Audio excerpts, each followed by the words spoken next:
Hi, it's me, Ingrid INFP, and I'm making the friendship bracelet for James, so that's why I'm sitting in this corner. Let me show you. This is my setup, okay? I have this tab on the oven, and so that's how I can hold these strings taut. Anyway, me. I'm kind of enjoying myself. I'm taking 2 days free from work because of my burnout. Yesterday I went and met with a social worker, but she wasn't interested in like treatment or therapy. She doesn't do that kind of stuff. She's basically with a company for my work. So like her job is to make sure that my work works for me. So she did not really dive deep in the questions that she asked. I just started on a rant, rambled, and talked about my problems. But I did not even go deep into that because she just wanted to know, like, what is the problem at work? It's not really like there's a problem from my workplace. I have a good workplace in comparison to other workplaces. Thing is, I still have like PTSD from my internship like over a year ago, almost 2 years ago, and it sucks. I also have the anxiety and depression and the fear of failure and all that, and she couldn't help me with any of that. Also, her job also includes reporting everything that I say to my boss, so that's not really great either. I didn't say anything big. What did happen is that I ended up making a really big mistake, or like a stupid thing. I told my INFJ friend that I wanted to die, which is very unfair on him. I hope he's not watching this channel right now. Anyway,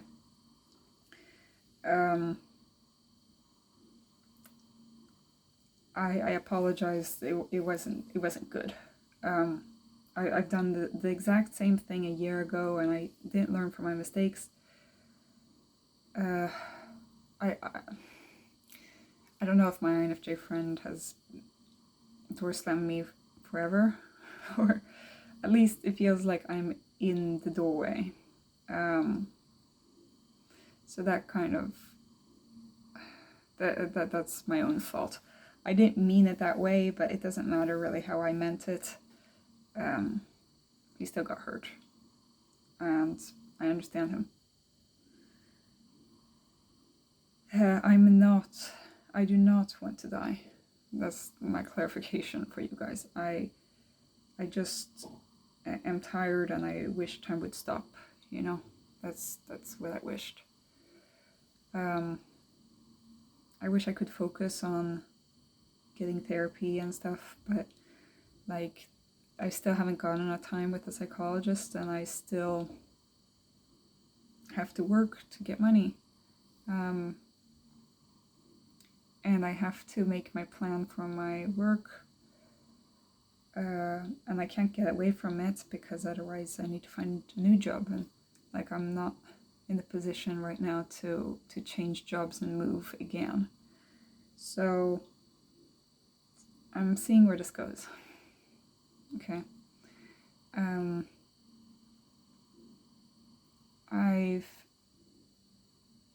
not been doing great since I last talked to my INFJ friend, because like my stomach was doing somersaults and my heart was breaking and hurting, and it's all because of my own fault. So like I shouldn't be complaining about it, but yeah, I'm doing okay now. I'm going to meet him tomorrow. We'll see how that goes.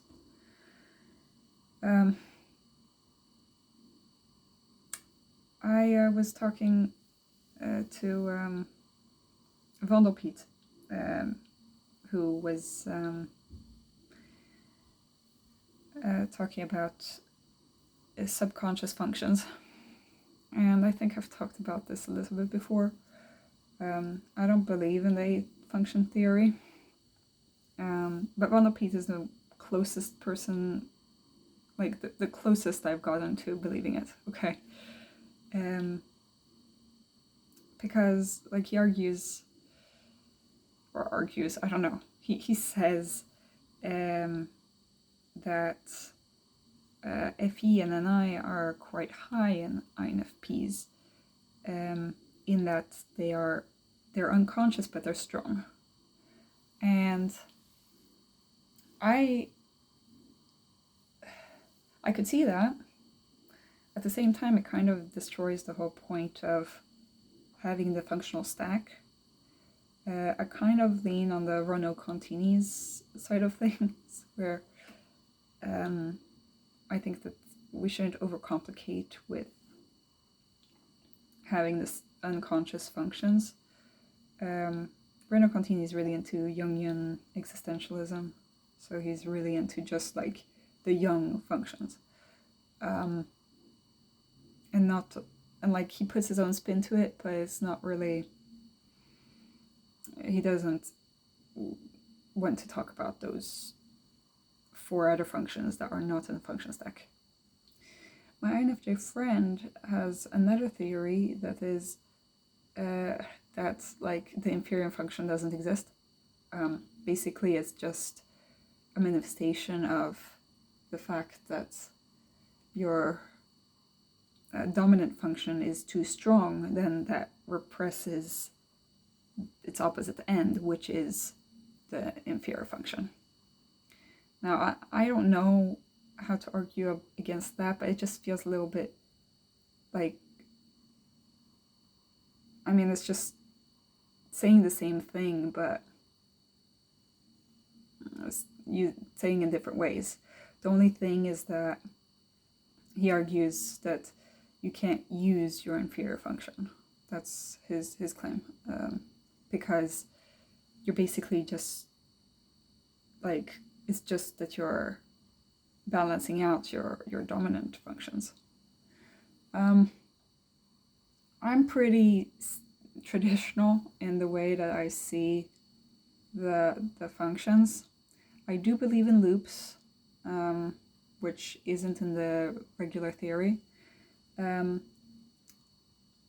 I don't think that it's really possible to be a healthy person with a developed inferior function. I mean, I've gone my whole life trying to be an ISTJ, like my dad, I guess. Going into medical school, pretty SJ job. I've been trying, and I haven't succeeded. And doing the TESI stuff does not fulfill me. So I do see how the tertiary and inferior functions are actually not as used or not as good for the user as maybe the unconscious functions are. The unconscious functions, we don't like them, I think. Or like they're very foreign and weird to us, and we'd rather not go there. And that's where the INFJ and ENFJ are kind of the foils of the INFPs. But I do see how INFJs are chameleons, so they can pretend to be ENFPs quite well, if they want to. Like, that's kind of like they can use personas and do that kind of thing. I think the INFPs don't really want to do that persona, but they are able to. They're able to look like ISFJs or like to the outside, if people don't observe you carefully, you might look like an ENFJ or something like that. And I don't know if that's good or that's bad, but it is a little bit weird because I feel like I suck at FE. And then people will tell me like that I'm good in social situations compared to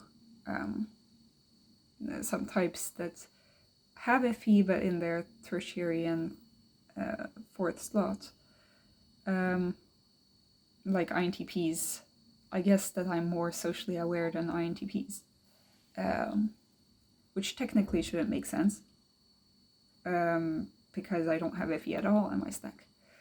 But if we count them as strong but unconscious, then it makes more sense. So I do see the point of this. NI though, I don't see myself using NI. In that case, it would be like a bad NI. Because, well, according to some sources, it's called the critical parent. Which function is that? 6th function? I don't believe in the names of these functions, really. I can't really see myself using NI. But maybe I do see patterns and I just... NI is an unconscious function for everyone. So having it unconscious or conscious, I don't really see how that works. Yeah, the whole thing kind of confuses me. So that's why I'd rather not think of the system as 8 functions and think of it as a stack of 4, because the more you think about it, the less this theory makes sense. I can think that maybe the INFP function stack of 4 functions can emulate FE, can simulate, can imitate FE by having FI so strong together with the other functions, it might present itself as if it was FE. I am not completely at loss in social situations, even though I think I am. I do appreciate people being kind and nice as opposed to being brash and aggressive. I do want to keep harmony, but it's more inside myself, not on the outside. But sometimes you need to have harmony on the outside in order to be peaceful inside. So I do see how FE might be important to me. I wish I had an eye though. It would really help me with knowing where to go in life and like where things are headed. But I don't see it. I'd also have a hard time seeing how I would be using SE and TI. Like, I mean, they would be both low and unconscious, so I don't know how that would fit in. Anyway, this whole video is just a bunch of confusion. I do appreciate people who use those other functions so that I don't have to use them. Because evidently all the functions are needed in the world. But it's just a very mysterious world out there. Bruno Contini was talking about that when he was talking about how INFJs and FI users, how it can be useful for INFJs to explore their FI together with an FI user. That being exposed to the unconscious functions can be a source of growth.